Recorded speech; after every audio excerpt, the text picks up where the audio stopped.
Welcome back. Time now 6:20. Now we are still waiting for final results of the Iowa caucuses. Now joining us to talk about what we do know is Jonathan Benjamin Alvarado. He's the Assistant Vice Chancellor and Student Success Professor of Political Science at UNO. Thanks for joining us this morning. Thank you. Now, the Iowa Democratic Party says it will release the results later today as they manually verify the data. Is this kind of delay typical? No, this is a complete disaster on the part of the Nebraska Democratic Party. Normally they have results out within the first couple of hours, and so as the night wore on, it became apparent that there was something that had gone completely wrong. Yeah, now, again, there have been long complaints that allowing Iowa to go first in the primary race gives too much weight to a state that isn't a fair representation of the country, as it's, smaller, it's predominantly white, and it's largely a rural state. Do you think that this will make it the last time Iowa will host the caucus for the first time? I don't know if that's going to happen, but I think that the caucuses have they've run their course.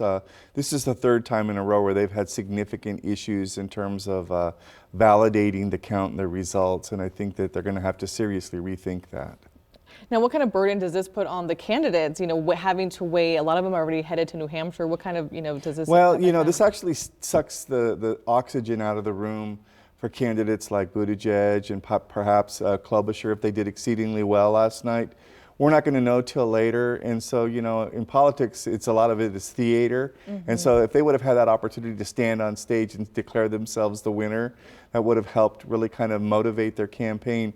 And I think this is really going to minimize the impact of that. And so it's really unfortunate for whoever ends up winning. They're not going to get that glory moment. Right, and we've already had a couple of the candidates claim victory. Is it too soon for them to start celebrating? Yeah. Yeah, so we've kind of seen that.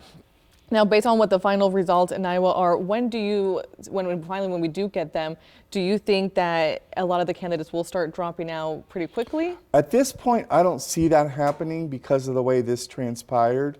Normally, it would have helped sort out some of the candidates, but I think in this case, the top 5 or 6 people coming out of Iowa will probably still be, in the race. Now, the Nebraska primary is in May. What do you think the field of candidates will be looking like? I think it'll be pared down to probably 3 people in particular. Right now, if I were to put money on it, I would probably say it would be Sanders, Warren, and Biden.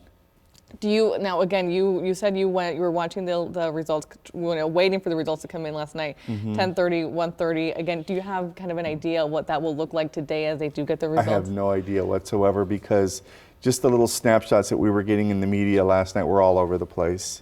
Yeah. Well, Jonathan Benjamin Alvarado, thanks so much for being here with us today. All right, thank you. Now again, we will be waiting for those results, and we'll of course share those with you once they come in. Stay with us. We'll be right back.